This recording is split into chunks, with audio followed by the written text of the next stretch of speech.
మీనరాశి.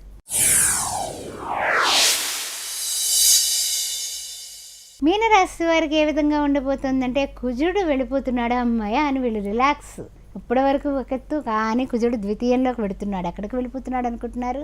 శని కుజుల కలయిక ఒక రకమైతే ఇప్పుడు ద్వితీయంలోకి వెడుతున్నాడు. ద్వితీయంలో ఉన్న రవి తృతీయంలోకి వెడుతున్నాడు. అందుకని ఈ మార్పులు చేర్పులు గట్టిగానే ఉన్నాయి, కానీ మాట జాగ్రత్త. హితంగా పొదుపుగా మాట్లాడటం, ముక్తసరిగా ఉండడం.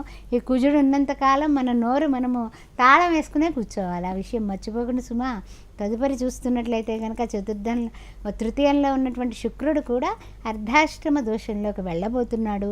గురువుగారితో కలిసి అర్ధాష్టమంలోకి వెడుతున్నాడు. అదేవిధంగా పంచమ షష్టమంలో చూస్తే కేతు కనిపిస్తున్నాడు. అష్టమ నవమ దశమ ఏకాదశంలో చంద్రుడు కనిపిస్తున్నాడు. ద్వాదశంలో రాహువు. అందువల్ల కొన్ని తొందరపాటు నిర్ణయాలు తీసుకోకండి.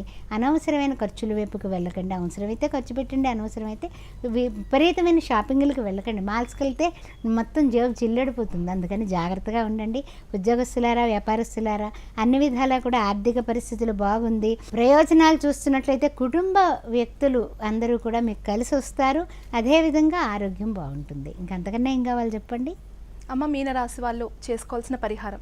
మీనరాశి వాళ్ళు చేసుకోవాల్సిన పరిహారం ఏమిటంటే, వెంటనే కుజుడికి సంబంధించిన సుబ్రహ్మణ్య అష్టకం చదవడం మొదలుపెట్టడం. అదేవిధంగా మంగళవారం పూట ఎర్రటి పూలతో ఆయనకు అర్చన చేయించి ఆవు పాలతో అభిషేకం చేయిస్తే అన్ని విధాలా కూడా కుజుడు చల్లబడతాడు ఫస్ట్. అదేవిధంగా మంగళవారం పూట ఎవరికైనా పేదవాళ్ళకి భోజన దానం.